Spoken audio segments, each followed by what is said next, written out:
A very warm welcome to Rabbi David Foreman. Welcome back to South Hampstead. On the last occasion, we were still in our temporary accommodation. We had a really wonderful session, and so pleased that you've been able to join us this time, courtesy of satellites in the sky, for a virtual session. Really fantastic. For those of you, by the way, who don't know about Alpha Beta, it is one of the most innovative programs, ways of teaching Torah concepts, parsha, etc., that you've ever come across. Really something worthwhile taking a look at, subscribing to if you can, supporting with donations if you can. Rabbi Dov Foreman is really charting an entirely new course for us in the communication of Torah visually, and it's an absolute treat. And welcome, of course, to our partners tonight, Bromsbury Park, and to the members of Bromsbury Park who have joined us, to Rabbi Baruch as well, to whom my Rebbetzin, Lindy and I are slightly related, and to all of you from other communities as well, a very warm welcome. I want to just say before we start a very big thank you to Laura Weller for facilitating tonight's talk, and to Jane Tobin Green, who's helped enormously with the publicity and publicizing it, etc. And Rabbi Foreman, we are all ears. Just to remind you that you will be muted. There'll be an opportunity for questions a little bit later. And for those of you who are unfamiliar with Zoom still at this stage, right at the top and corner, you'll see that you can either see, and when it says view, either speaker or gallery view. We're going to spotlight Rabbi Foreman, so when you're on speaker view, he will take over the screen. If you move back to gallery, there we are. If you move back to gallery, you'll see everybody in the tiles. Okay, Rabbi Foreman, great to have you with us. Thank you for joining us. Okay, thank you. First of all, Rabbi Levine, it's wonderful to see you again. I had a delightful time with you back at the last time I was with your shul in your temporary abode, and also at your house, where you were gracious enough to host us for a wonderful Friday night meal with the Wellers. Still have memories of the fantastic conversation and walk there on the cobblestone streets. It was really delightful. So we got to do that again sometime. We look forward to it. Okay, sooner rather than later. Okay, great. Okay, so just a couple of housekeeping things. I'm going to run this sort of as an interactive session. So if I ask a question to you and it sounds like I'm genuinely asking a question to you, that's correct. You can actually respond to that question. You can respond in one of two ways. You can either use the chat button to respond in a chat. I'll do my best to monitor the chat, but it's kind of hard to talk and monitor the chat at the same time. You can also just grab the microphone and unmute yourself, and you can speak up that way too. But I'm genuinely asking you when I do ask. Before I jump in, I just wanted to kind of suggest to you that if you like what we're doing today and you'd like more of it, and you're looking for something to do to enliven your Seder this year, and bring some new and fresh material, I want to just refer you to the Aleph Beta website, where you can find that. It's alephbeta.org, ALEPHBETA.org. And there you can find many hundreds of hours of animated videos, actually, that are fun for your kids to watch. To pay 1,300 rand. Hi. Yeah, so actually, if you can mute folks so we don't get unintended background noise, that'd be great. Otherwise, I can do that now and then. But anyway, alephbeta.org, a lot of stuff for the Seder. We've highlighted that. I'll actually show you on my screen. I'll share a screen with you. You can see a little bit of that. Let's see, Aleph Beta is right over here. And let me see if I can get my, seems to have lost my mouse. Where did my mouse go? You're not sharing yet, Rabbi. We don't see Yeah, it. I know. Yeah, okay. I just lost my mouse. I'm trying to get it back. Oh, there it is. Okay, hold on for one moment. Yep. Okay, so here's a look at Aleph Beta. This is what you see when you come to the page. As you can tell, there's lots of Passover stuff there now. It's animated videos. You can just click on them. We give you 30 minutes a month for everybody. If you want to subscribe and get more than that, it's $9 a month. But they kind of look like this. I'll show you a little bit of one video here. Hi everybody, this is Rabbi David Foreman and welcome to Aleph Beta. Well, it is Pesach season, and there's lots of really interesting things we could talk about. We could talk about the pyrotechnics of the plagues, the tense bargaining sessions between Moses and Pharaoh, you name it, but today we are not going to talk about any of the really interesting parts of the Exodus. We're going to talk about the boring stuff. The stuff that gets cut out of almost every cinematic representation of the Exodus story, from the Ten Commandments to the Prince of Egypt, you name it, no one talks about this. We're going to talk about the 3 signs that take place at the burning bush. Yep, you might not even know that there are 3 signs that took place at the burning bush, but it happens. Moses, in his conversation with God at the burning bush, says, look, you got the wrong guy, just forget about it. They're never going to believe me. They're not even going to think God appeared to me. This whole thing isn't going to work. And to prove that it will, God gives him 3 signs that he can reproduce to inspire belief in anyone who sees them. These 3 signs, at first glance, are these sort of supernatural magic tricks that Moses can perform. But what I want to suggest to you is that they are far more than this. They are actually a lens through which to view the entire Exodus story. Because 3,000 years later, you can start asking questions about the Exodus, questions that you might not have asked had you actually lived through the events. It's a very violent story. We're telling R-rated violent stories to our kids at the Seder about blood everywhere, about thousands of firstborn dead. It just seems so violent and so awful. And what would have been wrong with a nice G-rated version of the Exodus? God could have just made the hapless Egyptians stand aghast as magic carpets escorted happy Israelites to freedom, and everything could have been happy. Why is it that it has to be so awful, so violent, so dark? These questions about why the Exodus had to happen this way, I think we can get a lens through viewing it all through these 3 signs. They explain to us how to look at these events. What were these signs, and what did they mean? First, God tells Moses to take a staff, to cast it down, and then, as if by magic. So, I'm actually going to stop it here if I can. Let me just see if I can find the, where did I? Give me just a moment here.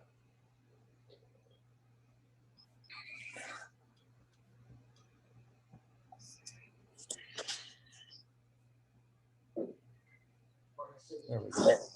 Okay, so that's just a little taste of Aleph Beta.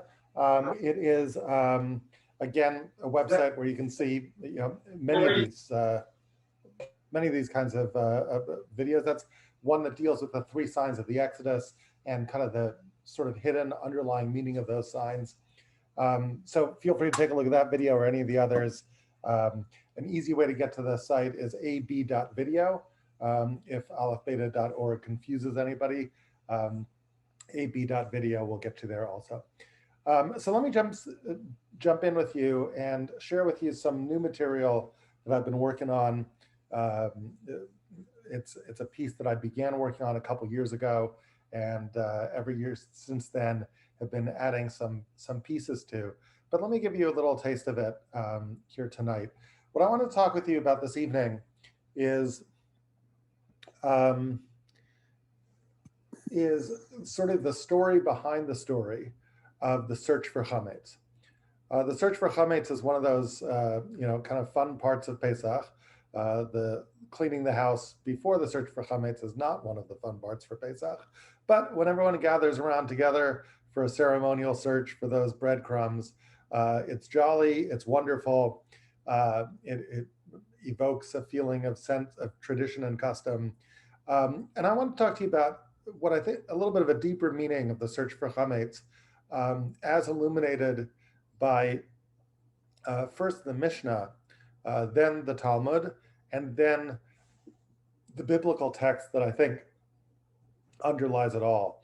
I think there's a very sort of surprising story behind a story for the search for the Chametz. And I think it informs how we might understand the search and how we might understand the whole idea of trying to search for Chametz in our homes before Passover. Let me take you into something that the Mishnah tells us about the search for Chametz and how it is elucidated by the Gemara. So the Mishnah says the following thing. It says, Orla Ra'asar, on the evening of the 14th of Nisan, Botkin es a chametz la'or haner. We search for chametz, we search for leavened bread, la'or haner, by the light of a candle.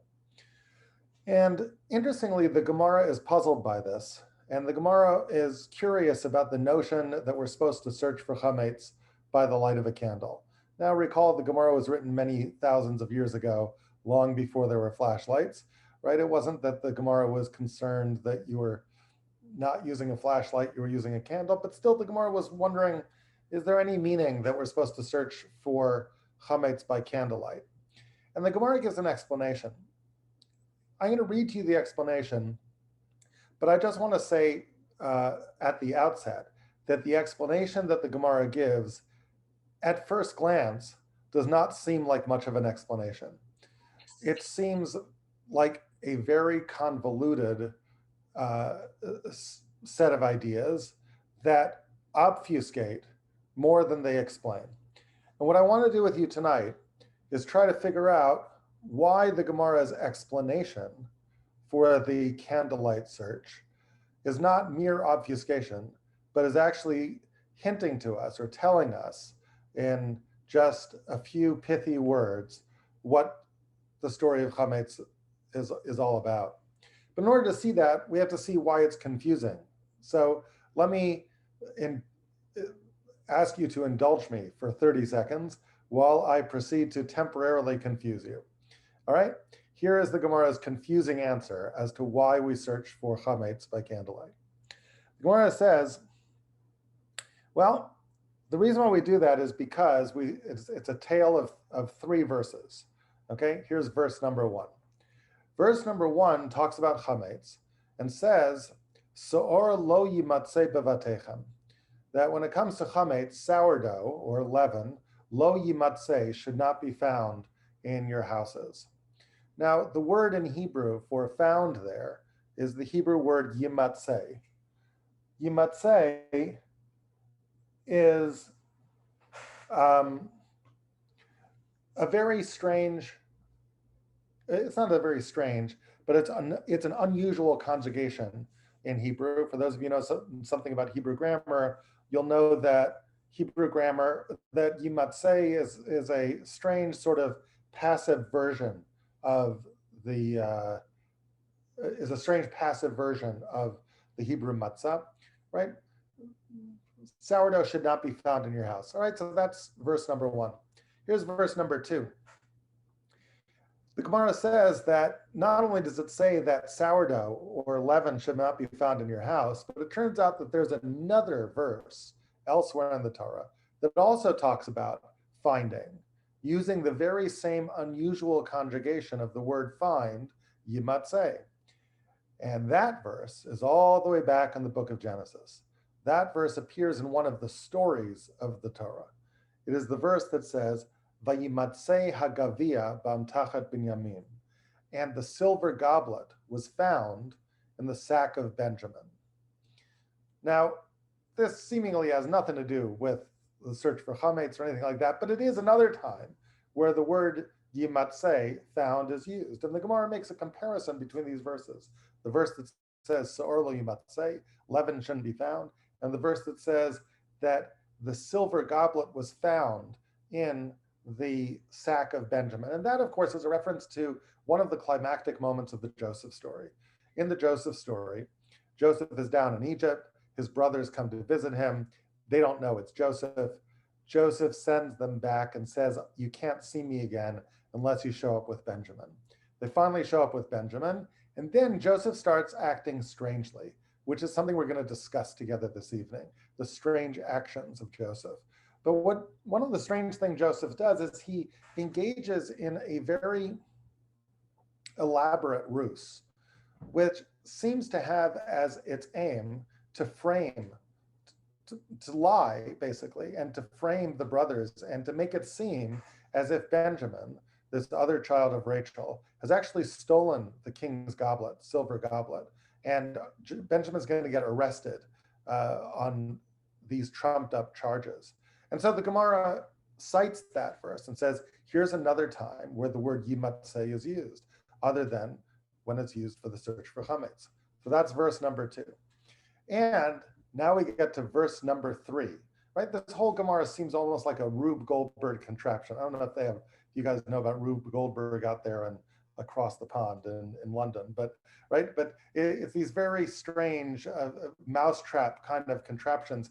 And there's finally a third verse here, which completes the picture. And the verse says, the Gemara says, well, when we talk about the search for Chametz, so just as the search that is undertaken for Chametz, the search for Chametz has to mimic the way the search for Benjamin's, when that cup in Benjamin's sack was, right? And just as when the cup was found in a sack, it was found after a search. It was found through, the Hebrew word for that is chipus. Okay, there was a search, in the language of the text is vaychapes. The brothers searched, the high Egyptian officials searched the brothers' sacks for the silver goblet. So too, a search, a chipus, must be undertaken for Chametz as well. Verse number 3, well, the Gemara says, what do we know about the word chipus? What do we know about the word search? The Gemara says, well, the word search implies search by candlelight. How do you know that search implies search by candlelight? Because of a verse in Proverbs of all things.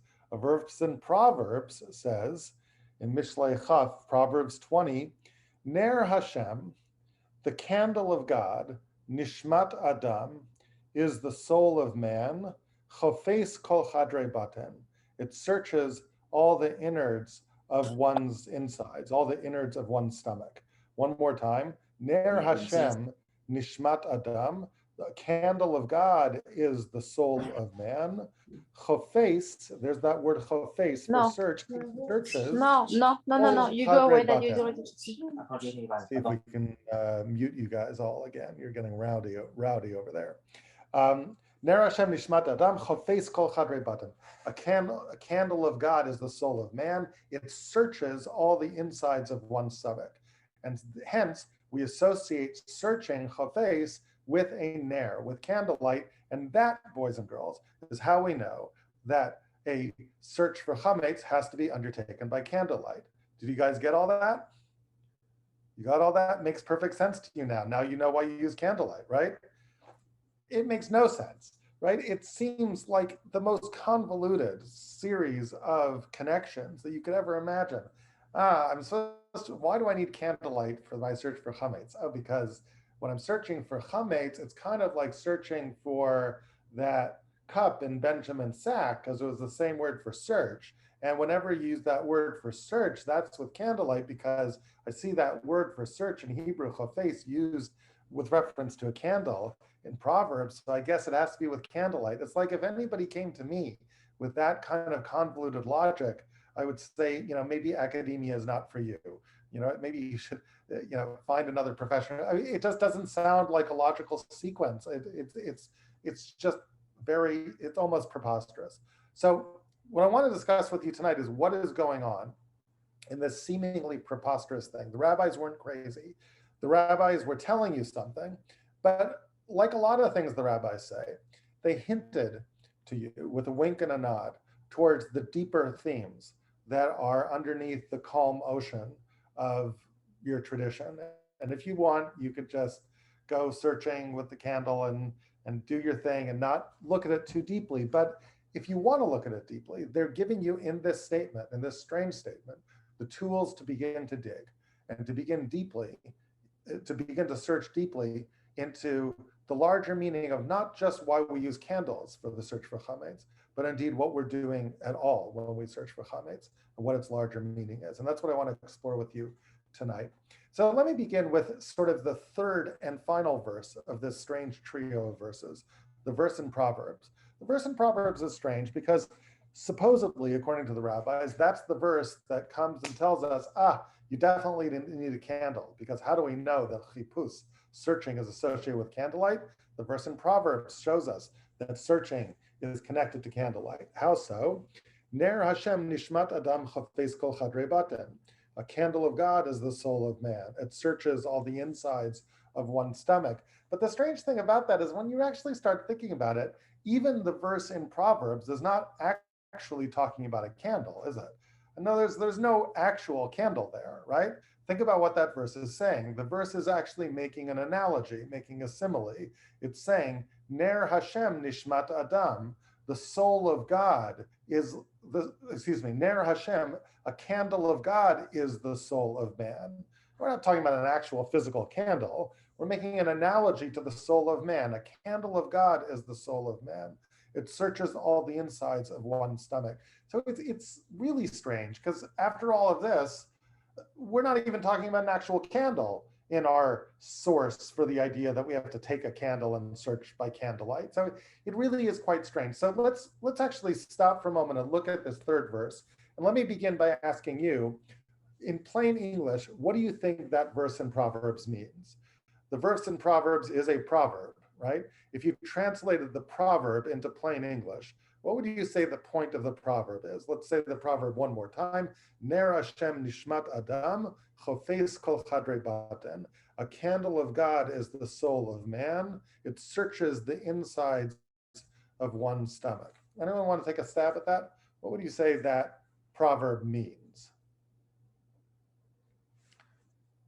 Any thoughts? And again, when I ask you questions, you're actually allowed to talk. So if anyone want to take a stab at that, what does that mean? A soul of God, as a candle of God, is the soul of man, searches all of one's insides, searches all of the insides of one's stomach. If your kid was learning that proverb, your 9-year-old learned that proverb, Mommy, what in the world does that proverb mean? What would you say that proverb is trying to say? In what sense is the soul of man a candle of God? Anybody? Yeah, Mark? Yeah, I mean, the idea that we have godliness within us, and that part of the journey of searching for chametz we're searching inside of us and within us. It's not in a physical way necessarily. It's within a spiritual, psychological way. Okay, so let's take that idea, Mark, and let's just understand it in the context. Remember, the verse in Proverbs doesn't have anything to do with the search for chametz. That's the Talmud that is making that analogy, right? So if we just kept it simple and said, okay, forget the Talmud. Let's just talk about the verse in Proverbs as the verse in Proverbs, just the proverb on its own, right? Ner Hashem nishmat Adam, a candle of God is the soul of man. So Mark says, well, the proverb is saying that there's something about the soul that is a piece of God, that is godly, that is divine. That's what the proverb is saying. Okay, good. But it's also saying more than that, right? It's not just that. We're not just saying that there's something divine in people. We're saying something about the nature of this divine thing within people. What is this divine thing within people? Ner Hashem, it's a candle of God, this soul of man. It searches the insides of one's stomach. So if I further develop the idea of the proverb, what else is the proverb saying about this divine thing inside of me? Yeah, Justin? Well, Justin, did you have your hand up? Go ahead. Yeah, cheers. That it goes beyond the spiritual. That we mustn't forget that whilst we may carry this Ner Hashem within us, this godliness, as Mark was saying, that we shouldn't forget that we are very much physical beings on this earth. That the two have to connect, but don't forget don't forget about one. Like we have a mission. We have. Okay, good. So there is this physical part of us, this very physical part of us as embodied by our stomachs. And then there's this godly part of us, which is like this candle of God. And when you put those two things together, what does that candle of God do with the stomach? Yes, Lindy? You got to unmute yourself first. We can't hear you on the lower left-hand corner. Go ahead. Yes, I know. The stomach is revolting, isn't it, inside, and convoluted and difficult to get through. It regurgitates and it defecates, and God is there. That's actually where God is, in the sack with the cup. Yes, in the most unlikely places, God's candle will winkle out our soul. Okay, That's good. So there's something, so Lindy points out there's something, you know, if you were locked inside your stomach, you might not like what you see. It's dark, there's acid in there, all sorts of stuff. It's the most physical of places, as Justin would say, and yet God is there. And what is God doing, seemingly according to the proverb? Chofes kol chadrei baten. What that candle is doing is it's searching the insides of one's stomach. So Lindy, if I would ask you, so what then in plain English would you say we're talking about? What is this? What part of this? Do we have any relationship to this candle of God? It almost sounds like it's talking about, there's something about the soul that naturally, that searches out, right? Where there's acid, there's bad things going on. It sounds like, it really sounds to me at least, like we're talking about one's conscience, right? We're talking about what is conscience like, right? You know what conscience is? Conscience is this little candle on loan from God that can search through all of your insides. And when you put it like that, there's sort of two ways of thinking about this proverb. The first way of thinking about this proverb is almost something that you would recoil from. It's like, I don't know if you've ever bought a new computer and you find that the new computer has all this software that's been loaded into it, which you don't quite trust, and you want to get rid of all this software. And sometimes the computer comes with spyware. There's this software which allows companies to sort of invade your privacy and watch what it is that you're doing. We get very nervous about this. And to almost borrow that analogy, listen to what this proverb is saying. A candle of God is the soul of man, searches through all of the insides of your stomach. You might be thinking to yourself, well, I'm not interested in that, right? If that's what my conscience is, spyware on loan from God, right? This little thing that comes inside me where God can look inside at my deeds and find the things that maybe aren't so pretty, then who wants that? Who's interested in conscience? I'm not interested in being spied upon. And that's sort of the dark way of seeing it. But if you think deeply about what the proverb is saying, it's actually saying something counterintuitive about conscience. When most people think of conscience, right, conscience gets caricatured as the nagging voice, right, which is trying to get you to reconsider when you really want to do something else. There's this piece of chocolate cake. I want to eat that piece of chocolate cake. That piece of chocolate cake looks delicious, but there's this little pang of conscience that says, do you really want to eat that little chocolate cake? And I do what I can to silence that little voice, because it's this nagging voice. It feels like something which is coming from outside of me and is nagging me, like this little sort of spyware. But now enter the proverb and says, do you know what that conscience is? Ner Hashem, what is that candle of God? It's Nishmat Adam. It's the soul of man.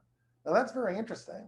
Because what it's really saying is, like, let's say I didn't have the soul of man inside me. Let's say I didn't have my soul. What would I be? An animal. Or dead, right? I'm not even alive anymore. My essential me is my soul. So what the sages are saying is the most essential part of yourself, this soul, which makes you who you are, that's something on loan for God. And that same something that is your essential self, that is that divine gift that's inside of you, also doubles as your conscience. You're not being spied upon by something outside of you. It's not like there's this software that God installs, right, which is separate from you. There's something about your essential humanity that is identified with conscience. And that insight, I think, is a very deep insight. And it is the thread that connects these three verses together. We're talking about the third verse now. But if we take those ideas from the third verse, I want to thread them through the second verse and try to see how they emerge. Lindy, did you have your hand up before? I didn't see. I did. The whole thing of conscience sits really Yep. uncomfortably with me because it implies guilt and Yep. that I'm not good enough, etc. I want to say about my stomach and my entrails and all that stuff that Yep.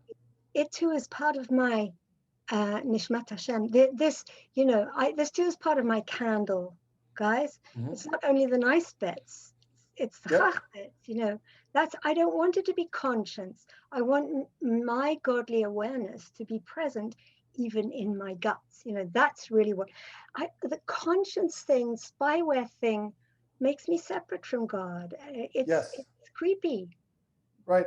So this is really what I'm getting at, which is that I think when most people think of the word conscience, the word conscience is a word that has something cringy about it, right? It feels like, right? And I guess what I'm saying is that it feels like, again, it feels like spyware. It feels like there's something outside of me, this little angel on my right-hand shoulder that's nagging me. Who wants to be nagged? Who wants this little voice out there, right?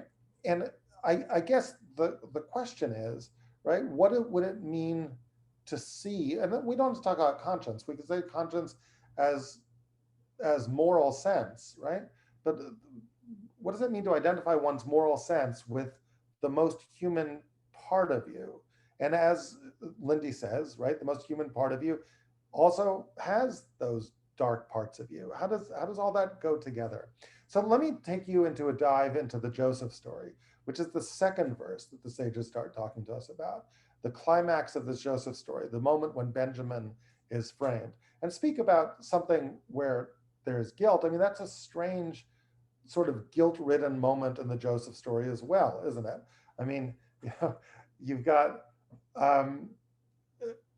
and it's a strange moment about guilt because it's like fake guilt. I mean, here Benjamin is being accused of something that he's genuinely not guilty of, right? He's being impugned.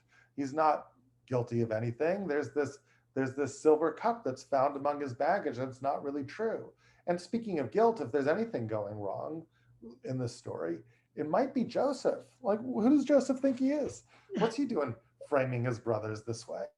And what did Benjamin ever do wrong? It seems like it's just a nasty thing for Joseph to do, and we never hear why he does it, right? So let's consider that for a moment, right? If you're thinking about Joseph here in this story, let me ask you, what might be that the motivation, right, for Joseph in framing Benjamin like this? It's the very end of the story. Here his long lost brother, the only other child of Rachel, has come down to Egypt to see him. And the first thing he does is he plants the silver cup in his bags, and Benjamin is framed, right? If you're Joseph, why would you be doing that? Let me throw that out to you. Any thoughts?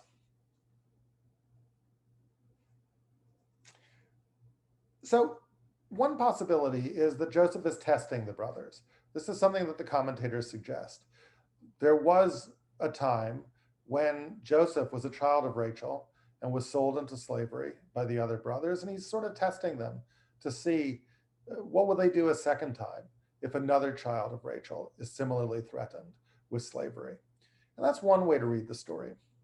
But there's an interesting article published years ago in an Israeli journal called Megadim, where a rabbi by the name Yoel Ben Nun argued against that for various reasons that I won't get into here, and suggested another possibility that I kind of find attractive, and I want to put it out to you. Joseph may have had another motivation as well, a simpler motivation. Think about it. Put yourself in Joseph's shoes for a moment.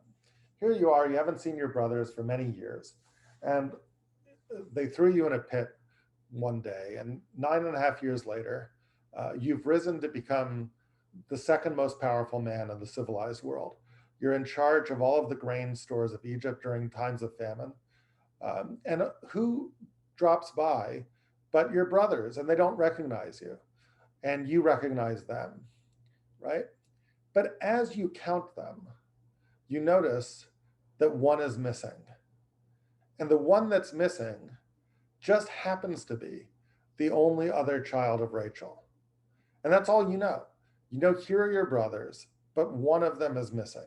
Benjamin isn't there. What thoughts go through your mind at that moment?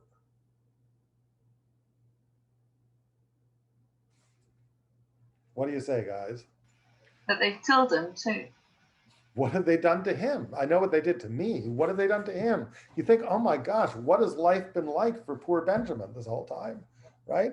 And you're scared. And at that point, you can imagine that the thing that you want most of all is you want to know what in the world has happened to Benjamin, right?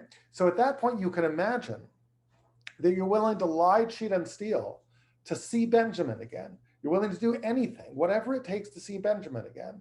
And so Joseph quickly hatches this plan. He's going to insist that they have to come back, and they have to come back with Benjamin.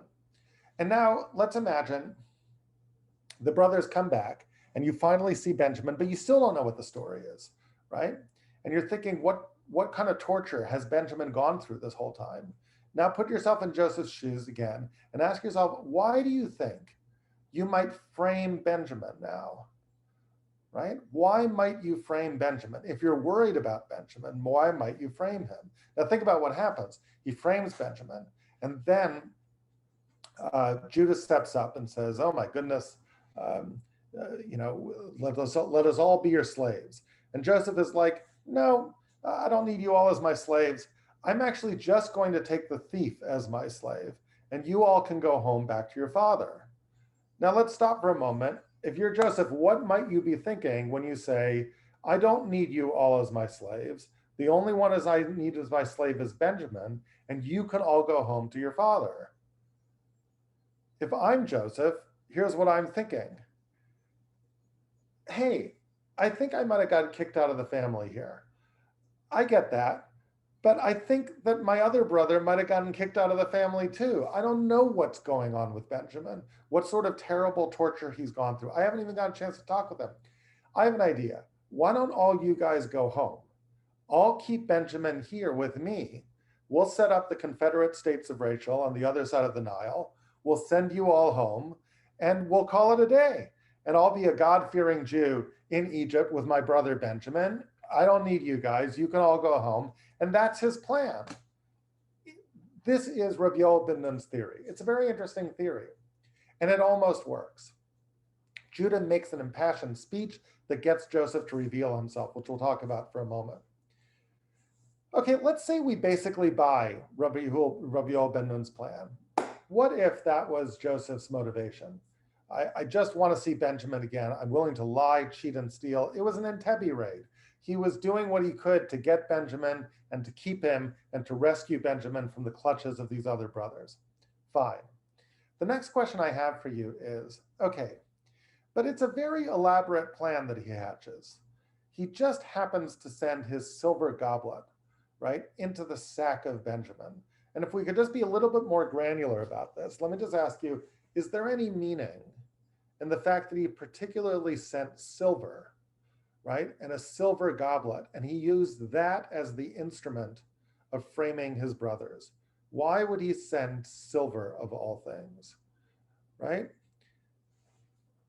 Let me ask you that. Is there any meaning to sending the silver? So, and by the way, what's interesting is this isn't the first time we've had silver in this story, when the silver goblet shows up in the sack of Benjamin. Anyone remember the Joseph story? When else did we have silver, or in Hebrew, kesef, in the story, other than when all of a sudden there's silver that shows up in the sack of Benjamin? When else do we have silver in the story? Turns out there's another strange part of the story that has to do with silver. It's an oft overlooked part of the Joseph story, but it goes like this. The first time Joseph sends the brothers back and says, I don't want to see you guys again until you come home with Benjamin. The brothers seek to pay for, Joseph sends them back with grain. Ostensibly, the brothers have bought grain. They've brought silver to pay for the grain. But interestingly, when Joseph sends them back, he actually sends them back with their silver, surreptitiously, unknown to them, right? He puts the silver that each one would have paid for the grain, he puts them back in their sack. Okay, fair enough. Then if you look what happens, they're on their way home. And when they're on their way home, one of the brothers stops at a hotel that night and opens up his sack and finds the silver. And the Torah makes a big deal about this. And the brother's response is kind of strange, right? The text says that when he opens his sack, right, let me see if I can actually find this in the text for you.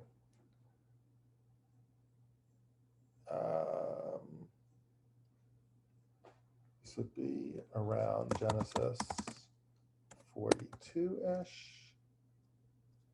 44. Where is it? Is it 44? 44.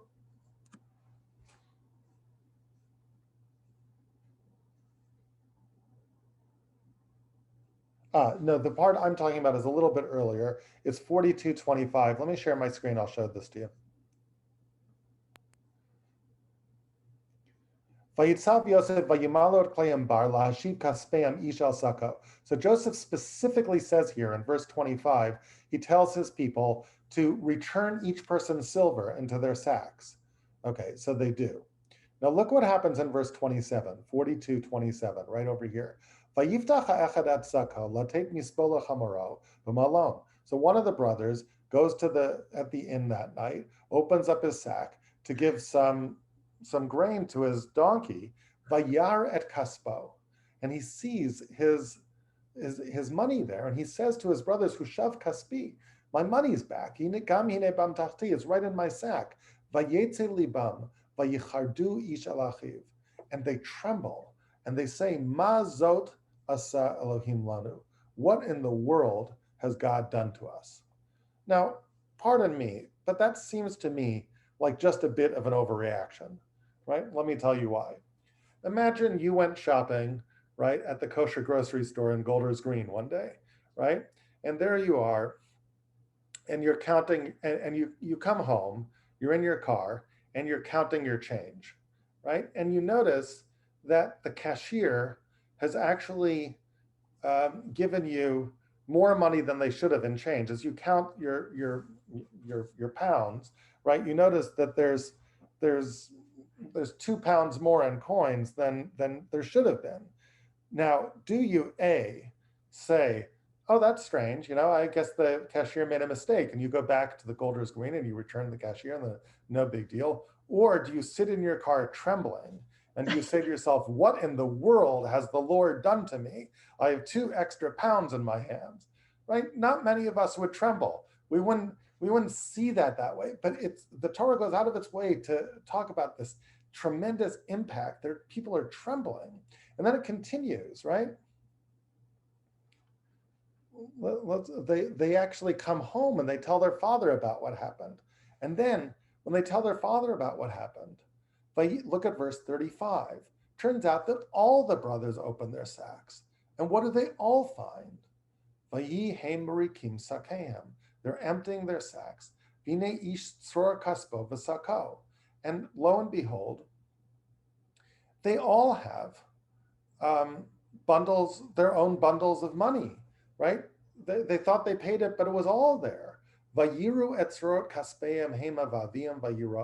And they saw their silver, and they were all scared. Now they all see the silver, and they're all scared. Okay, so this is strange. You have to ask yourself, how do you understand this strange and otherwise trivial part of the Joseph story? If you're Joseph, what are you thinking? why are you doing this? Why are you sending back the silver, right? If anything, I would argue, what Joseph is doing seems at cross purposes with almost everything that Joseph would want to do. Here's one reason. Let's say Joseph is gearing up to frame Benjamin with a silver goblet. If you were Joseph getting ready to frame Benjamin with a silver goblet, do you think you would do this? Do you think you would send everybody back with silver in their sacks? What is the effect of sending everyone back with silver in their sack? How will that play once Benjamin's sack is found to have a silver goblet in it? Is Joseph helping his case in framing the brothers or not? It's not, because then when Benjamin finds the silver goblet in his sack, it's not going to be as shocking to the brothers. Exactly. And is your name Ben by any chance? No, my name is Rafi, actually. My dad's Ben. Dad's Ben. Hi, Ben. Okay, Rafi, let me ask you a question since you've jumped in here. Rafi, let's say you were Benjamin's lawyer, right? And Benjamin has just been found and he's framed, right? But you have this piece of information. You know what happened the first time, right? And you could rise in the court in defense of Benjamin. How might you use this little trivia piece of information to defend Benjamin? You would say, well, last time the brothers went, they came back with silver coins, and they didn't know that they came back with silver coins, and they didn't steal the silver coins. It just magically arrived in their bags. And so this time, Benjamin's also got something silver in his bag, and he didn't take it, he didn't put it there. It just appeared, and this isn't the first time it's happened. Exactly. It's the perfect defense. Joseph is completely undermining himself by doing this. It's the perfect defense. So we actually have two questions. A, why would Joseph make this fatal flaw in his great plan to frame his brothers, just handing, you'll pardon the pun, on a silver platter, right? The perfect excuse to save Benjamin. And then the next question is how come nobody makes use of that? How come Judah is terribly troubled by Benjamin being framed, and he doesn't say this, right? Now maybe he thinks that I don't know, it would be off with his head if he tried to make, but it's a strange thing. Nobody makes use of this excuse, and Joseph shouldn't have done it. It's the perfect excuse. And just to outline Rafi's point a little bit more, think about it.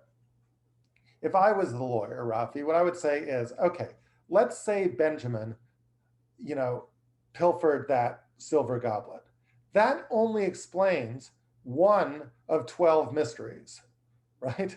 That only explains one of 12 mysteries. There's 12 unsolved mysteries, which is how did the silver get back in everybody else's sack, right? And therefore, Your Honor, let me offer you an alternative explanation for these mysteries. Let me give you one explanation for all 12 mysteries. Somebody's been playing with these sacks, right? That's a better explanation than explaining one seemingly incredulous incident without explaining the other 12. I have a simpler explanation. Somebody's been messing with the sacks. I can prove it to you, Your Honor. So it's so strange that Joseph would do this. So let me ask you this. Why would Joseph do it? There must be some overriding concern that Joseph has, which is such a strong concern that it actually trumps in his mind, this consideration, even though it undermines his framing of Benjamin afterwards. There's a very powerful reason why he wants to return the silver. Why would he want to do it? What do you say? Anybody? I would say he wants, it's a Gevurah b'chesed. I mean, he really wants to show the brothers in some way that he is ready to forgive them, but because he returned the food and the money, but the framing of Benjamin was done in the following way. I think Benjamin's food and money was also returned, and yet he had the chutzpah to take a silver goblet. on top of that. I hear you. Okay, but let's take Lindy's ideas one idea at a time. Okay, your first idea is Gvura Shebechesed, right? Which is what Joseph is doing is modeling kindness, right? I'm going to feed you. And not only am I going to feed you, I'm going to return your silver. I'm not going to charge you for it. Let's probe a little bit more. Why am I not going to charge you for it? Why would Joseph not charge for food? Why, if you were Joseph, why would you feel uncomfortable taking money? Why would you just give the food without money? Because they're his brothers. Because they're his brothers. So in essence, Lindy, your theory suggests that in some basic way, if only the brothers were open to hearing what Joseph was saying, Joseph was actually revealing who he was. Brothers don't take money from other brothers for food, right? By saying, I'm not taking the money, right? Of course I'm going to feed you. Here are the brothers that didn't recognize him as a brother that just got a clue. Maybe you're looking at someone with a familial bond. Maybe you're looking at somebody who wouldn't want to take money. Okay, now we've provided one explanation for why Joseph might not want to take that silver. I want to ask you if there's any other explanation that you can imagine of why Joseph might not want to take the silver. To put it another way, the explanation that Lindy provided is a nice explanation. It is all light and full of sweetness. Joseph, as one of the brothers, right? Far be it from him, of course, I wouldn't take money for food from my brothers, but you'll pardon me, I'm a cynic, I'm old and curmudgeonly, and so there's also a dark side to my imagination. And in the dark side of my imagination, there's another reason why, if I'm Joseph, I might not want to take the money. I might not want to take the silver. Why? What's the dark reason that Joseph might not want to take the silver? That would be such an imperative to him that even though it would undermine his framing of Benjamin, he would insist, I will not take the silver. And he would insist on putting the silver back in each one's sacks. If I could just train your minds for a moment to think darkly, right? Voldemort style, right? What's the reason, if I'm Joseph, that I might have an almost visceral aversion to taking that silver?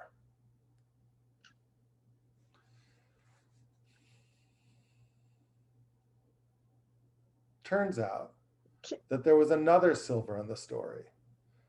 Long before Joseph framed Benjamin with silver in his sack, and long before Joseph gave the brothers their own silver in their sacks, there was another moment where silver played prominently in the story, 9.5 years before that. When was there silver in the story?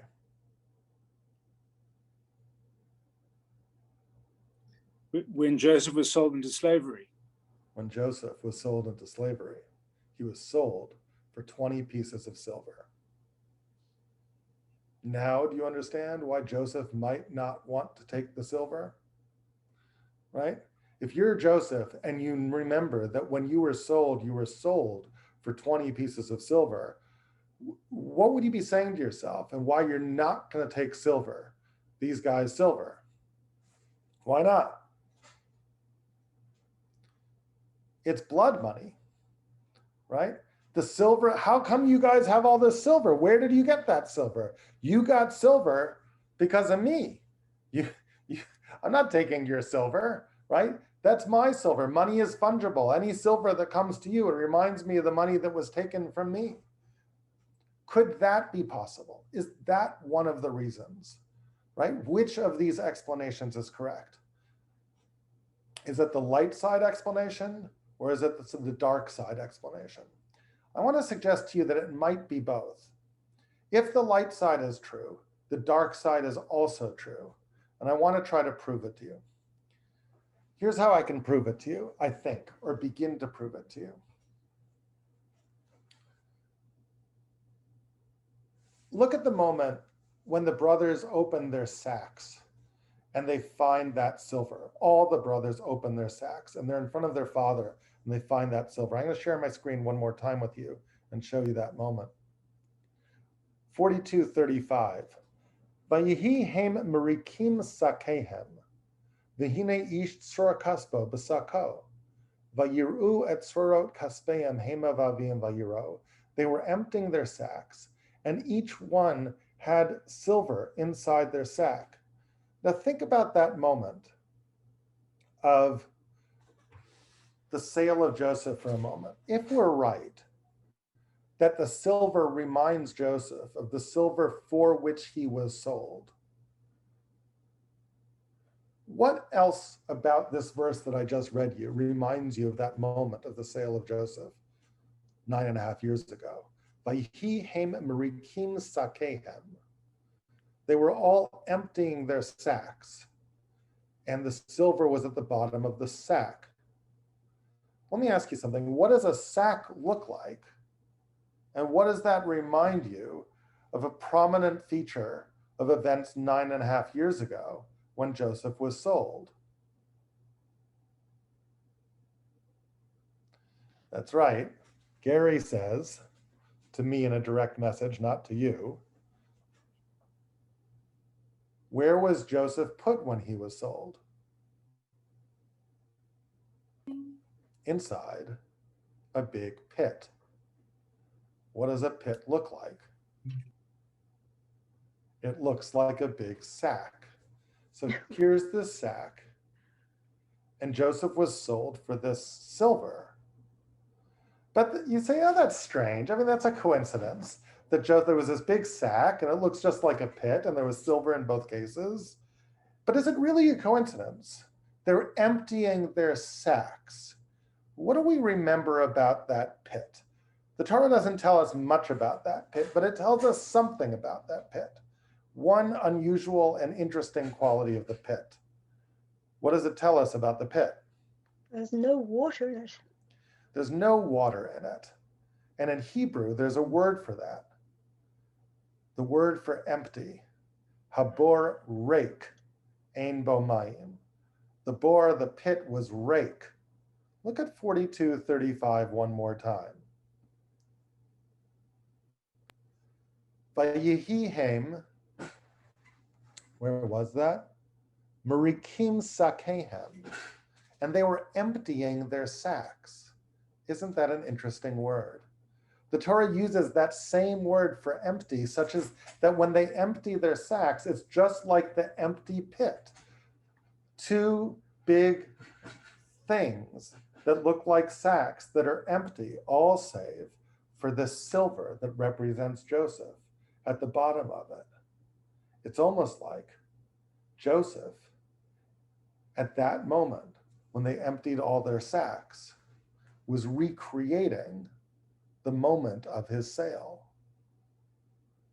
That's a very interesting thing. Is that what he was doing? Recreating the moment of his sale? It certainly sounds intriguing. Let's continue reading. Let's actually pick up from the moment right before Joseph frames Benjamin. A little bit later, I'll take you actually into a little document and we'll read it together where I brought the verses. Let's pay attention to kind of how things progress at that moment. Let me see if I can share you on this little document right over here.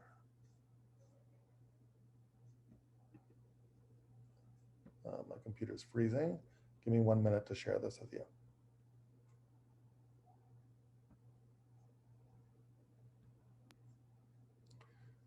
Make it a little bit larger so you can see it. This document is only in Hebrew, but I will just translate as I go along. I just want to read this and sort of compare some intriguing things with you. Here's what happens.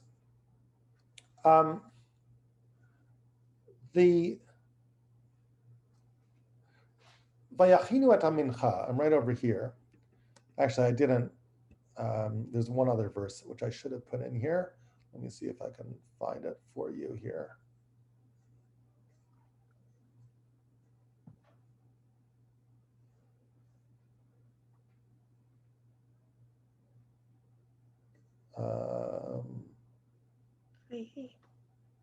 Where is it? Here it is. Okay. So let's talk about this mincha, this little gift that the brothers bring to Joseph. Here's the gift. When Jacob finally says, take Benjamin and go down and meet this masked man in Egypt again, he says, take a little gift to him. What should be in the gift? Horidu li'ish mincha, ma'atzri, ma'atvash, nechot, valot, botni mushkedim. A little bit of balm, some honey, some gum, some pistachio nuts, some almonds. The Torah gets into granular detail about what this gift was. Now, what's interesting is that if you pay attention to the text, you've heard about this before. Where else have you heard about some of these things? Tzri, nechaot, valot, these things that happen to be in the gift. It turns out that Jacob doesn't know it. But when the brothers present that gift to Joseph, it would have reminded him of something. Look at what he's putting in the gift. Nechaot, tzri, and lot. Where else in the Joseph story, anyone know, have we had nechaot, tzri, valot before? What would those have reminded Joseph of? It turns out that when Joseph was sold from slavery, sold from that pit, he was put in an Ishmaelite caravan, and the Ishmaelites were heading down to Egypt, bearing spices. And the spices that they were bearing just happened to be three of those things in that gift, Nechot, Tzri, Valot, right? So here is the brothers, and they're coming to try to find favor in Joseph's eyes, and they present him with a little gift. If you're Joseph, what would the effect of that gift be? You open up the little box, and it smells something, and what does that smell do? It will remind you of being sold into slavery. It transports you back to 9.5 years ago. Do you know how, like, there's certain things, like 9.5 years sounds like a long time, especially with everything that happened to Joseph in between. But there are certain kinds of things that can transport you back to a moment. For example, you ever hear music that you heard when you were a kid, and all of a sudden the song transports you back and you feel the same feelings as you were a kid, and it's as if 40 years had barely passed. You're re-envisioning what it's like to be a kid. Smells can be like that too. You can smell something, a smell that you haven't smelled in 9.5 years, and be transported back to that moment. And here's Joseph, and he gets this. Let's actually go into the text over here. They present him that mincha, they present him that gift, and look what happens. It seems to trigger a fantastic sort of cataclysm of events. Let's see if we can find that. Here we go, verse 25. Vayachinu et mincha. Let me share you the screen one more time. Vayachinu et mincha, and they brought the vayavilu et mincha asher bi'adam. They brought him that mincha. Vayishtachavu lo arza, and they bowed before him. Okay, let's keep on reading. Vayish'al lahem l'shalom. At that point, Joseph decided that he was going to ask them how they were doing. Vayomer hashalom avichem. So he asked them, how is your father, your old father, asher amartem ha'odenu chai, is he still around? Vayomru shalom, and they said he's doing fine, he's still alive, and they bowed before him.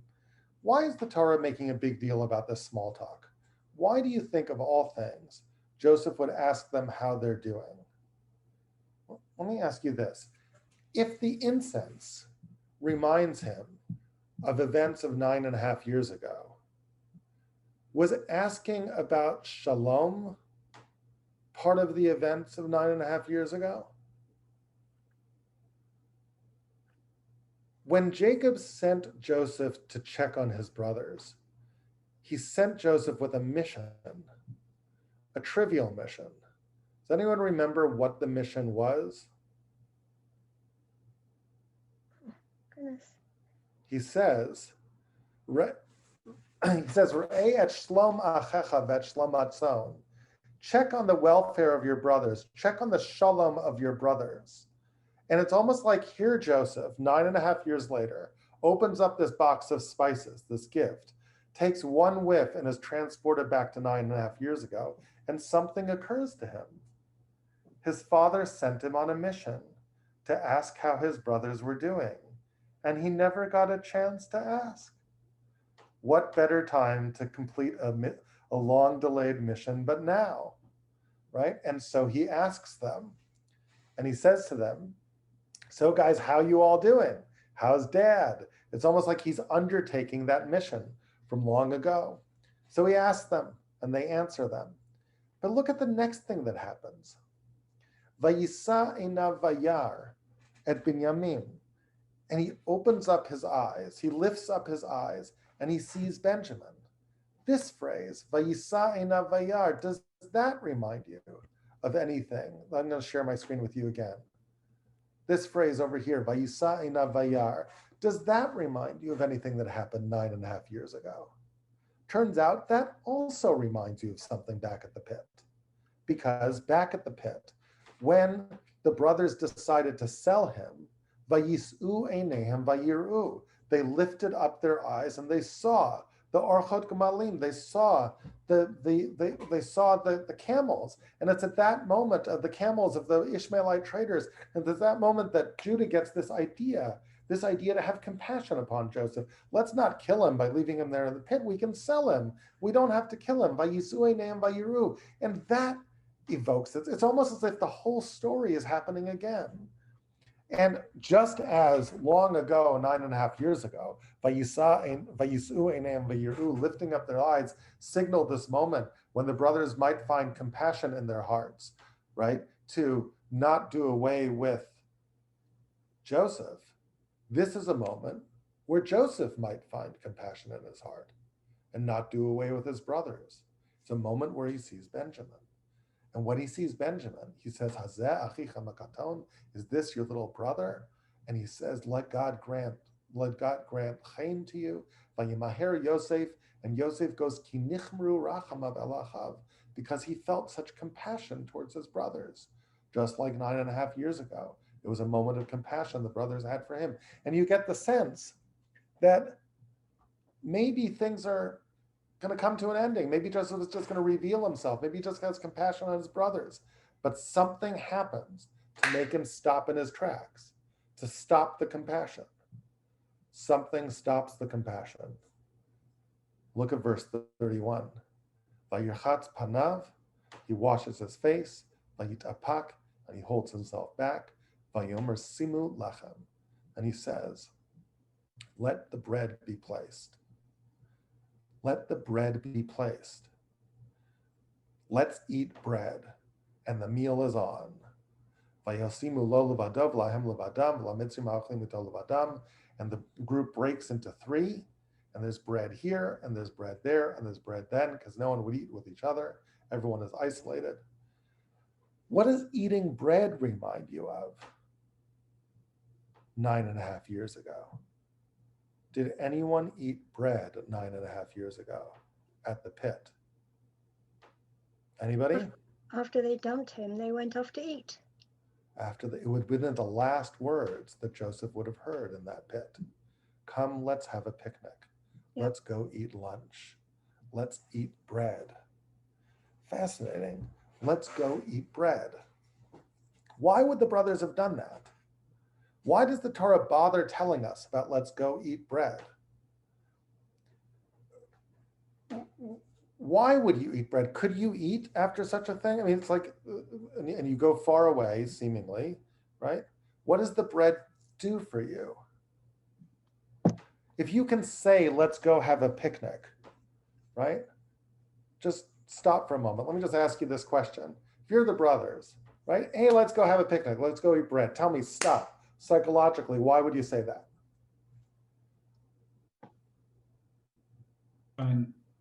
To try and remove the dramatic nature of what's just happened before they go back to their father. So There's that nothing more mundane than a picnic, isn't there?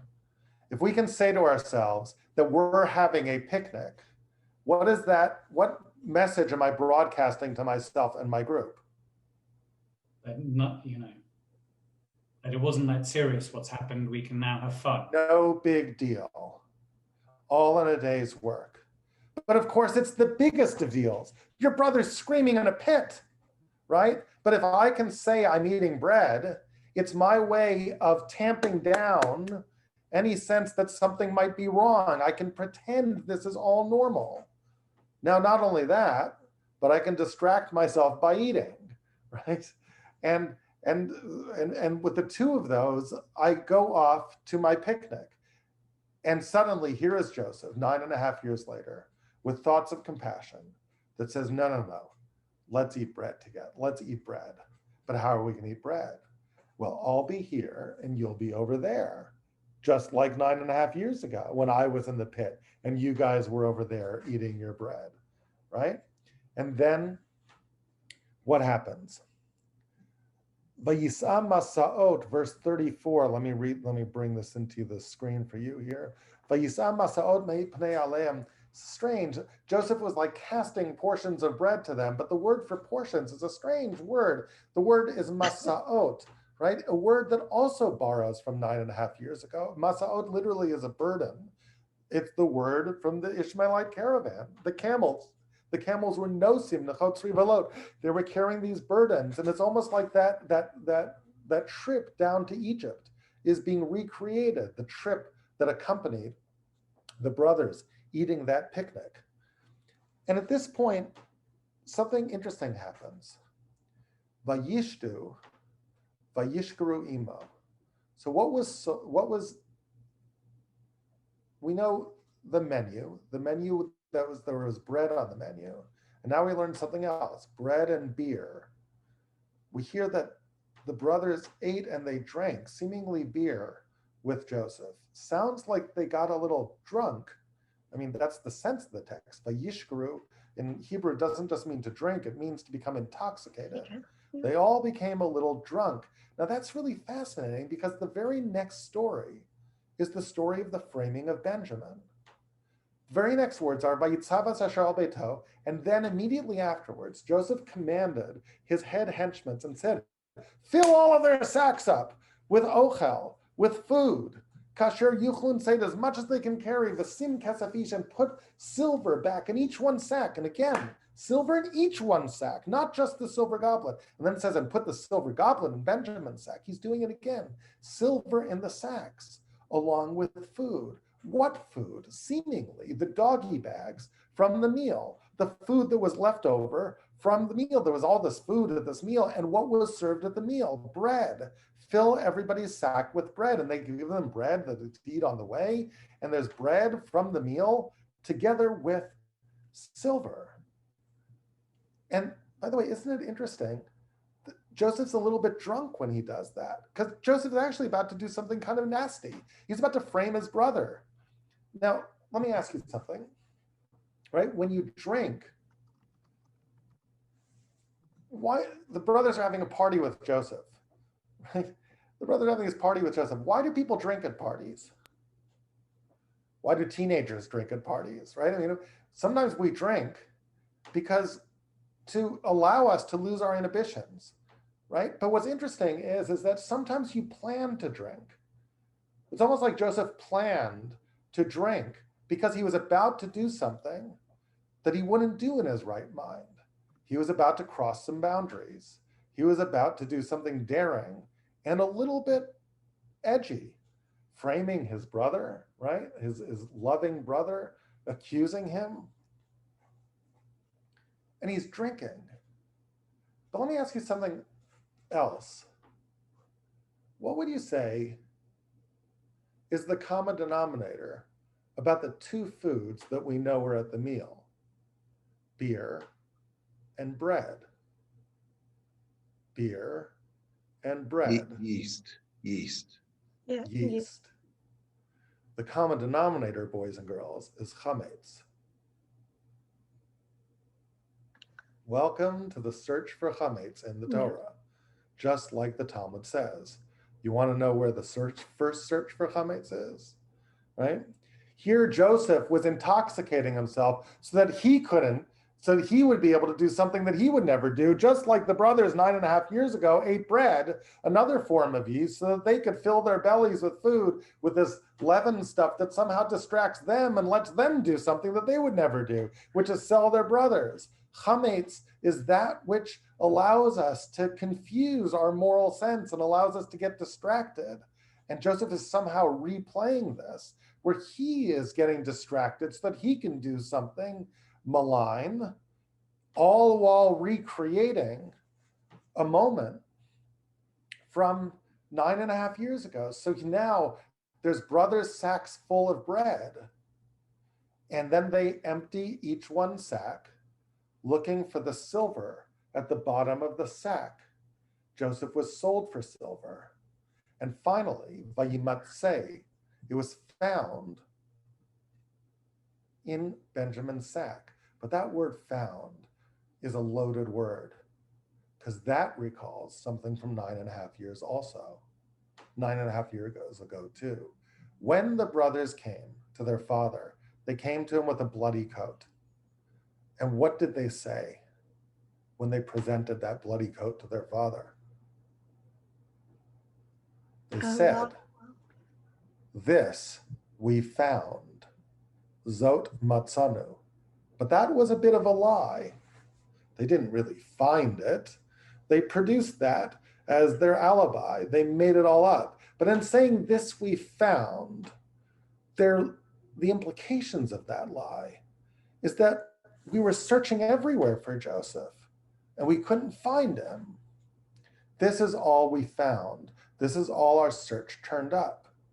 But the deep lie is not just the bloody coat, not just the fate of Joseph, but the lie about the search. There never was a search. Brothers never went searching for Joseph. They implied we went searching everywhere. This is all we found. There never was a search. You know what Joseph's doing now, 9.5 years later? He's saying, 9.5 years ago, there was a problem. You guys said everyone was searching for me. There was no search. I never got searched for. So now there's going to be a search. Now we're going to recreate the search. There's going to be the silver. That's me. I was exchanged for silver. And there's going to be this big sack, and we're going to empty out all the sack until we can find the Joseph at the bottom, the silver at the bottom. We're going to recreate the search that never was until Vayimatzeh Hagavia Bam Tachat Binyamin. Until that silver was found. Bam Tachat, what a strange word for sack. Earlier in the story, it was called sack. Even in Hebrew, sak is the same as in English, sack. But then all of a sudden now the word changes to amtachat, a very strange word for sack. Amtachat. What in the world can amtachat mean? It's a sack from context, but it's an unusual, the word is never used again in scripture. What does amtachat mean? Unless perhaps it's a contraction of two words. Amtachat, aleph mem taf. What does aleph mem taf spell? Aleph mem taf. Emet. Aleph mem taf, anyone? Emet. Truth. Amtachat. Take the last three words. Taf, chet, taf. What does taf, chet, taf spell? Tachat. What does tachat mean? Does it mean underneath? Underneath. Underneath. Put them together. Emet, mitachat. Yeah. Emet, mitachat. Truth, mitachat. The truth is underneath. Underlying, yeah. What an interesting word for a sack. The truth is underneath. After you get rid of all the bread, what's at the bottom? The silver, representing Joseph. The truth that's underneath. And along comes Joseph and says, there's the missing search. That's what everyone was looking from all along when they weren't quite looking for it. And in a crazy kind of way, I think, what Joseph is doing is, we think about it, what the Talmud is doing in suggesting that this is the source for the search for Chametz is actually going back to the very first time there was a search for chametz, where you were getting rid of chametz. There was bread in all of these sacks that was being gotten rid of until you could find something that the bread was obfuscating. This little silver at the bottom. It was literally the first search for chametz. And just like we search for chametz in an attempt to get rid of it, they search for chametz getting rid of it, getting rid of all this bread. And if you think about the 9.5-year version of this 9.5 years ago, I want to suggest that there's one more iteration of a pit that needs to be searched. So far, we've seen 2. There's the original pit, the pit that Joseph was in which there was supposed to be a search for Joseph, but there never was. That's one pit in the story. There's another pit, that's the sack, that's the amtachat, that's the recreation of it with this big pit, right? But it just so happens that the pit has bread in it. This sack, Joseph fills with bread, and bread is being gotten rid of, and bread reminds us of something in that story too, when the brothers were doing what with bread? Having a picnic? Yes, they were eating bread. When you eat bread, where do you put it? In your stomach. And what is a stomach? It's where God wasn't at the picnic, but where God is in the sacks. Exactly. It's a big empty sack inside of you that you seek to fill with bread. At the very moment that the brothers had put Joseph in this empty hole in the ground, they sought to take an empty hole inside themselves, their stomach, and to fill it with bread. Do you know why? It's at that moment when they felt worst, when the screams of their brother were coming to them. When your brother's screaming to you, where do you feel it? In your guts. In your gut, in your stomach. And what do you do with that pain? Let's go have a picnic. If I can fill my stomach with something else, maybe I won't feel the pain so much. Maybe I won't feel the gut. Maybe I won't feel that moral sense that wants to cry out. And so I obfuscate things by eating, by filling it with bread, by drinking beer, by doing whatever I can to distract myself. And so Joseph said, yes, 9.5 years ago, there were 2 pits of concern. There was one pit that I was in. But you know why no one could find me? Because there was another pit in everyone's stomach that was being filled with bread. Let's recreate both of those pits that somehow got contorted with one another, that somehow got conflated with one another, with one big pit now. Everybody has a sack. Inside every sack is silver. Inside the silver, there's all this bread. Let's actually go through the process of finding the silver. Let's actually get rid of all the bread that distracts us until we can find the silver. That was the meaning of the first search for chametz. I want to conclude by coming back to one last thing, which I think is an implication of this story, which is a profound implication about the nature of our moral sense, and I think the nature of the implication of this search.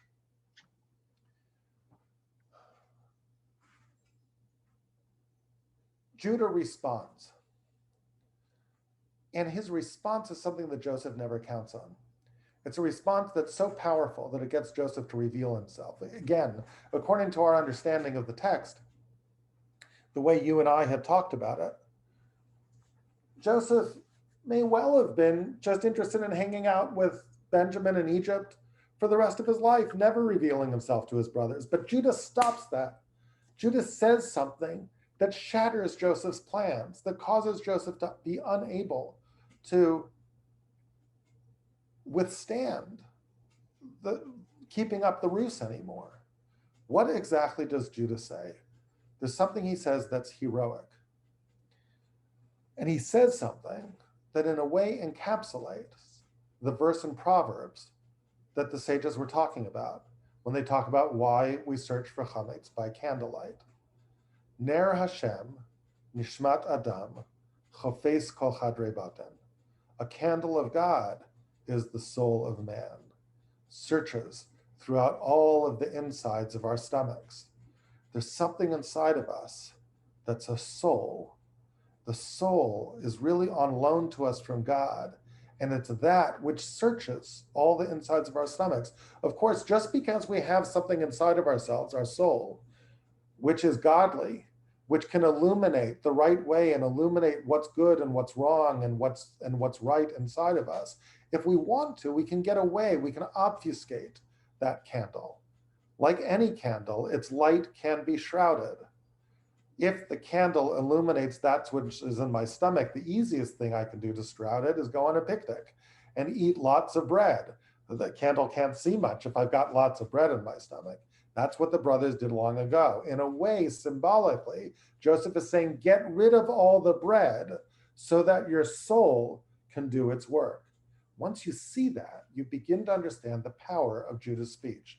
Let me take you finally, and I'll let you go, by looking at the first and last sentences of Judah's speech. Because fascinatingly, the moment of climax, which the Talmud focuses upon, Vayimatsei Hagavia, and the cup was found in the Amtachat of Binyamin, in the sack of Benjamin. That word matzah, found, the word that's the key for the search for Chametz, will now reappear twice in Judah's speech. In the first verse of his speech and in the last verse, he will refer to those words. Look at how he uses them. Go to the first verse of his speech.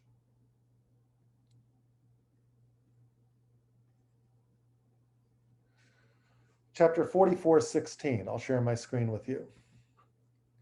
Vayomer Yehuda, and Judah says to Joseph, Benjamin has been framed. He just doesn't even know what to say. Now remember, let's actually go back to what we said before, Rafi's point from before, right? This is the moment, Rafi, that if you were Judah and you were a good lawyer, you could choose to call Joseph's bluff. If you wanted to, you could say, this is nonsense. He's been framed. How come we had silver in all of our stuff before? But he doesn't do that. And the question is, why doesn't he? If he's so interested in saving Benjamin, why doesn't Judah do it? Why doesn't he act like, the perfect lawyer and stand up and rise in defense of Benjamin and say we've been framed? He comes and he admits to the crime, a crime that never happened in 44:16. Let me show it to you. Vayomer Yehuda, Ma nomar ladani, what can we possibly say to you? Ma nidaber, what can we protest? Ma nitzedek, how can we make ourselves look righteous before you? Ha Elohim matza et avon avdecha, the Lord has found the sin of your servants. Hinenu avadim ladani, let us all be slaves. Let us all be slaves to you. Did I share this? I didn't even share this with you. Let us all be slaves before you. Gam anachnu gam asher nimtza et hagavia biyado. Why does Judah say this?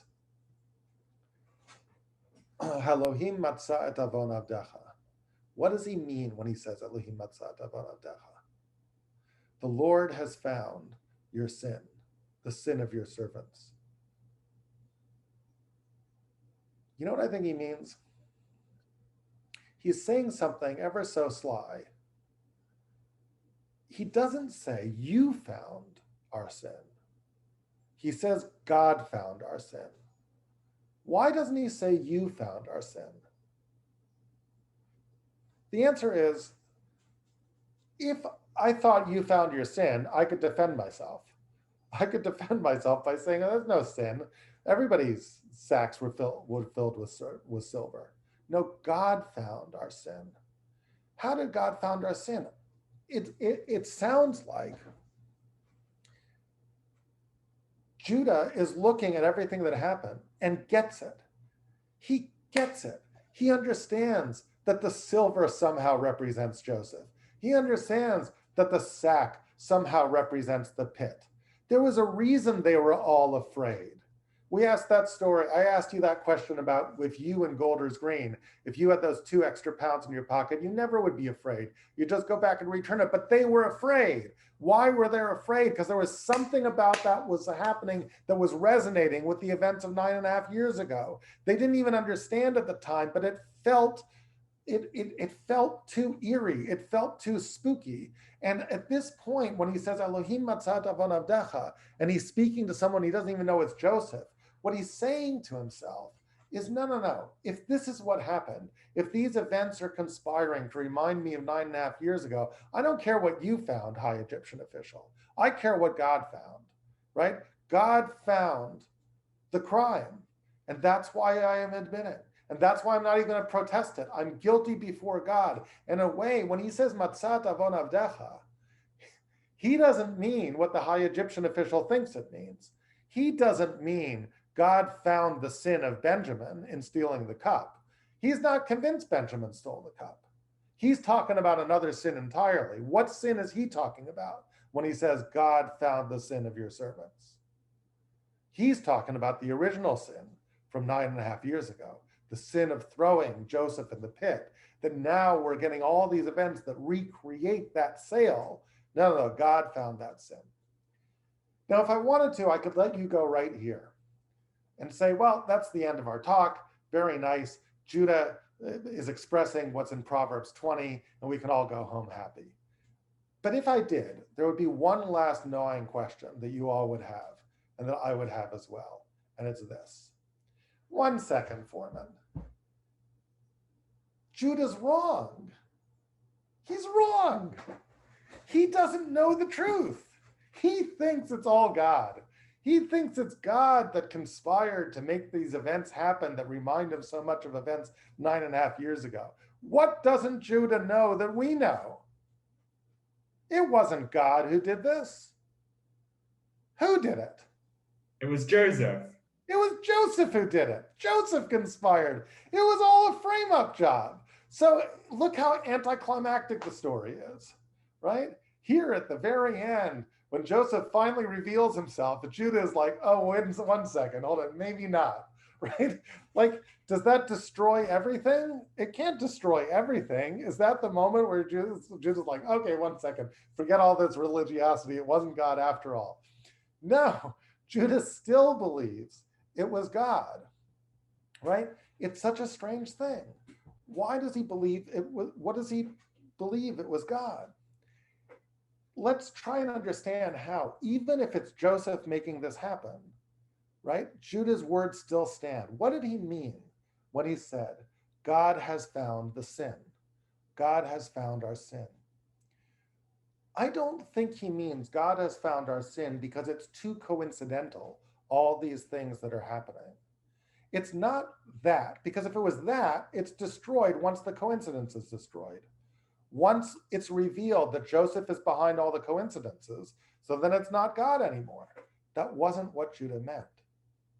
Judah meant exactly what Proverbs 20 means. Let's go back to Proverbs 20.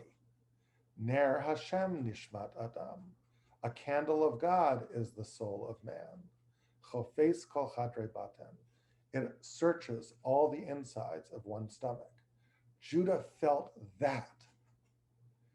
Judah once again felt that pang in his gut, the same pang that 9.5 years ago he sought to quench with bread. That pang was what was hitting him when the events of 9.5 years ago were being recreated. It doesn't matter how those events got recreated. It doesn't matter whether God recreated those events or whether Joseph recreated those events. The fact is, there's things that are happening that are reminding me of the pit 9.5 years ago, and I feel the same way I felt back then, and there's no bread anymore. I got rid of all the bread from the pit. All there is me, and I feel this pain. Why do I feel that pain in my stomach? There's something that's rebelling against what I did. Here's the powerful thing about conscience that goes back to the points that Lindy talked about before. Conscience is the wrong word. It's soul. It's the essence of humanity. What Judah was understanding was that the reason why he feels bad, it's not even like you should focus on your guilt. Here's a beautiful thing about conscience, a beautiful thing about that candle of God that's inside of us. When is it that we feel bad inside? We feel bad inside at our worst moments. When we feel low, when we've done something that we shouldn't have done. That's the times that we feel it in our gut. It's at that moment that you kind of say to yourself, oh man, if I could do this, I feel so worthless that I could do this. and you just want to eat bread and you just want to go on a picnic, you just want to ignore it because you feel so worthless. And when you feel worthless, what do you feel? You feel like, oh, God could never be a part of me. I could never, I'm not godly, I'm awful, I'm doing this terrible thing. But if you have that pain inside your stomach, why is it there? It's there because of your soul, because your soul is seeing something that doesn't feel right to it. And what is your soul? Your soul is this little magical candle, this little magical light on loan from God, which means there's a little piece of divinity still inside of me. And therefore, you can hold on to the fact that you feel those pains. You could say, no, I am divine. The mere fact that I can feel this pain for having done something problematic means there's something special in me still. There's something godly in me, right? I am worthwhile. I am meaningful, even in the light of this terrible things I did. Maybe I can listen to this thing. Maybe I shouldn't just fill it with bread. There's something powerful here that's with me, even in my moments of darkness. That's what Yehuda's saying.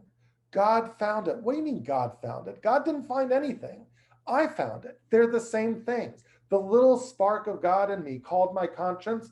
I have found the issue. That's what Judah was saying, Elohim matzav avdecha. In my moral recognition of a problem, that's God talking.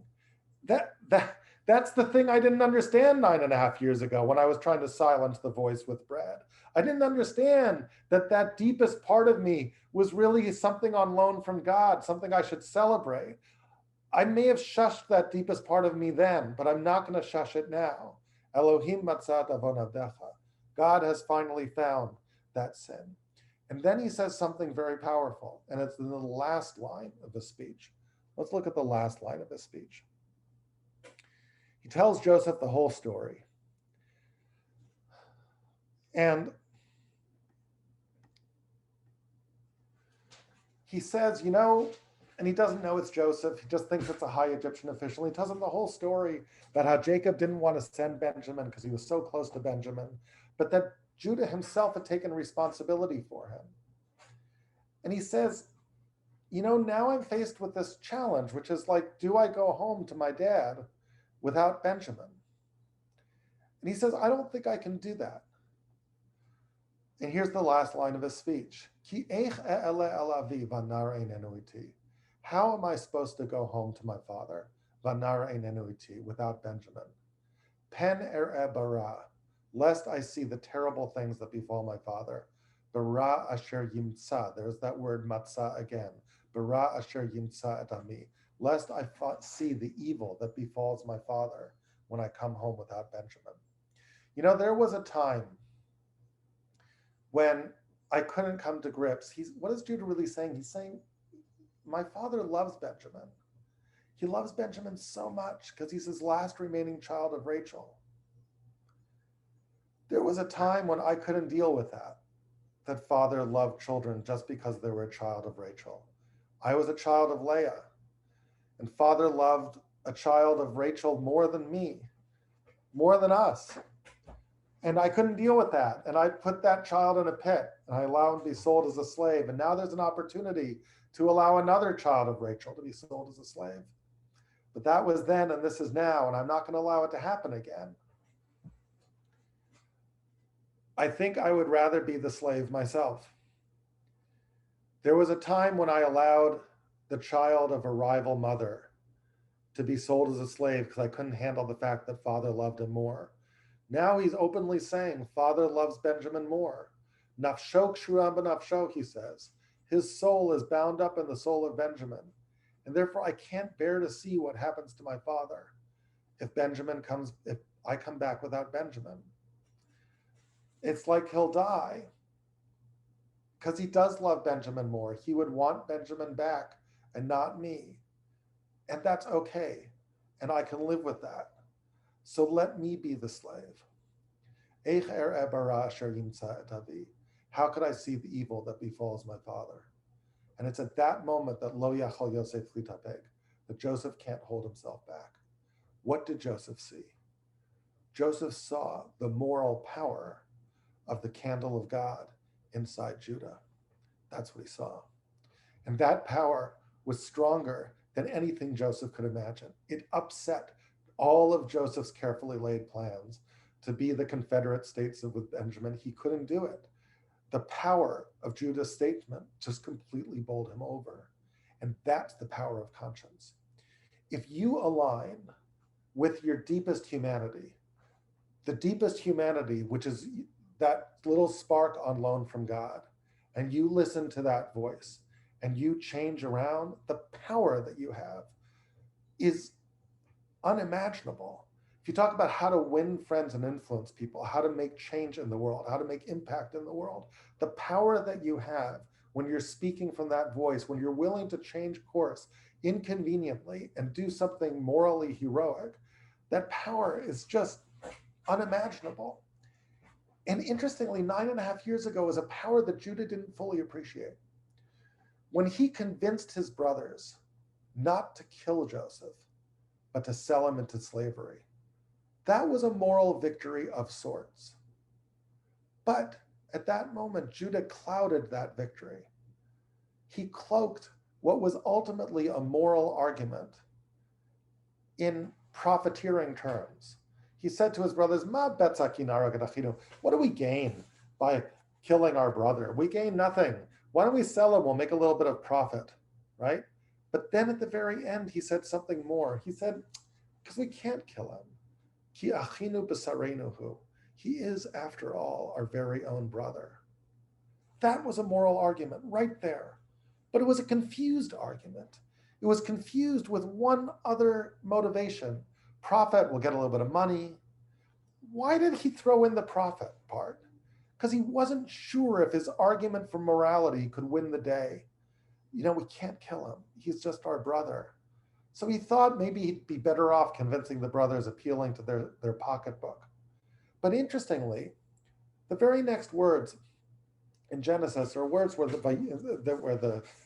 beginning of the story of Yehuda and Tamar, where the brothers actually, where it says, and Judah went down from amongst his brothers, words which Rashi translates to mean that the brothers caused Judah to descend from his position of political power over them because they argued that you did the wrong thing. They saw the pain of their father and said, you had us there. We were listening to you. You could have told us not just to sell him, but just even to return him to father. They were really arguing that there was something about your moral stance which is powerful, but you didn't take it all the way. 9.5 years later, Joseph takes it all the way. 9.5 years later, he stands with that moral sense and says, I've got to be here. I've got to be the slave. I'm willing to do that. You've got to let Benjamin go home. And it's with that unadulterated stand with his deepest humanity, that little part of him that's godly, that candle of God that illuminates his life, that is so powerful that Joseph himself cries, reveals himself, and the family is reunited. And that, I think, is something of what the sages wanted us to understand when they talk cryptically about why we search for Chametz and candlelight. We search for Chametz and candlelight, trying to recreate this search also, trying to align ourselves with Judah's recognition that sometimes we distract ourselves with intoxicating things, with leavened things, with things that fill ourselves. And sometimes there's a time for not filling yourself and letting that candle shine.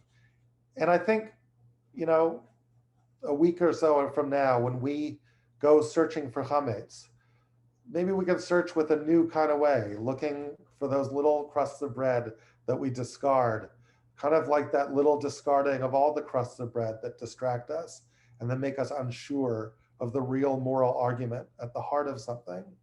And that when that search is done and all the crumbs of bread are gotten rid of, and all we can see in the room is the candle illuminating the blackness, is a moment I think that we can get in touch with the power of a candle, the power of our own souls, the power of our own humanity, being able to stand in times when we feel low, and give us more power than we can possibly imagine to make an impact not just on ourselves, but on the world by aligning with inconvenient truths.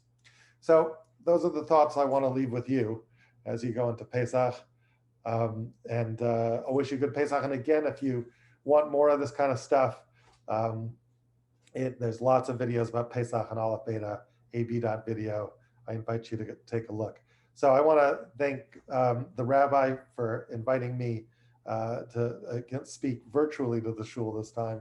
I want to thank Laura for putting this all together and working hard to get this all together. And thank you for hanging out with me for this time. I'll stick around for a few moments for questions or anything like that or comments. But this is what I have to share with you, and I'll turn the floor over to the rabbi and Laura. Rabbi Foreman, thank you. I want to say how special it is to hear you speaking live like this, rather than, or perhaps, and also watching, your remarkable connectedness through the app and through your publications. Thank you. The most recent of which is The Queen You Thought You Knew, Yep. which is Queen Esther, which was gives us extraordinary insights. Thank you. It is a privilege to hear your hugely innovative, deep and connected thinking. So thank you for that. And thank you also for putting us into without the beer and the bread, or the beer and the bread of the Torah that you've given us, with that, which transforms it into something holy and not something profane. At the beginning of the story of Yosef and the brothers' picnic. What you've done is that you've raised our consciousness of the chelek Elokai mimal mamash, the piece of godliness in reality, b'mamashut, in materiality, which exists in the deep essence of us, in every single vessel and part. Even if we are sometimes disgusted by the way it behaves, it doesn't mean that the chelek Elokai has gone away. It just means we have. Yep. So thank you for that, and a Pesach Kasher v'Sameach. And I'm going to open the floor to any questions or comments briefly that other people have. Okay, thank you so much. Beautifully said. So I couldn't summarize it better myself. So thank you so much for that. Good. Any comments, people? Laura, would you like to? Oh, I just say, well, thank you, Rabbi Foreman, for taking us on one of your incredible journeys. And certainly when we've got Aleph Beta in front of us and we're following the end, it's easier to follow the text and really understand what the story is. That the spirit of what you were saying was so deep, and as always, shared in such an accessible way. So I encourage anyone who hasn't seen the animation, Aleph Beta, to give it a go. And I would say it's also, I know, went into a lot of depth today, but the animation parts of the series are really relevant for kids as well, older kids. So kids, I would say probably secondary school onwards, hugely accessible. And just thank you. It's such an honor and privilege to hear you. And I hope those people who are new to Aleph Beta and you, Rabbi Foreman, will now become the fans that many of us are. I know there are others in our community who are huge fans of yours as well. And I hope we will see you in person soon. Okay, thank you. Yeah, well, there is something special about that in-person learning. And, you know, the nice thing about Aleph Beta is that you can't always be there in person, and books and videos. And the videos have the ability to kind of bring together, you know, I have a certain advantage to not being there in person, and that, you know, you don't see my face in the videos. All you hear is voice. And then we try to get the animations to illustrate ideas and help the ideas come alive. And that's special, but it's also special to be able to talk to you guys and interact with you in person, albeit separated by many thousands of miles of Atlantic Ocean between us. So I will accept, Laura, the sentiment and the hope that we can be together in person soon. We would really be thrilled to come back and hang out with you again in London. We really enjoyed it the last time. So look forward to a return trip.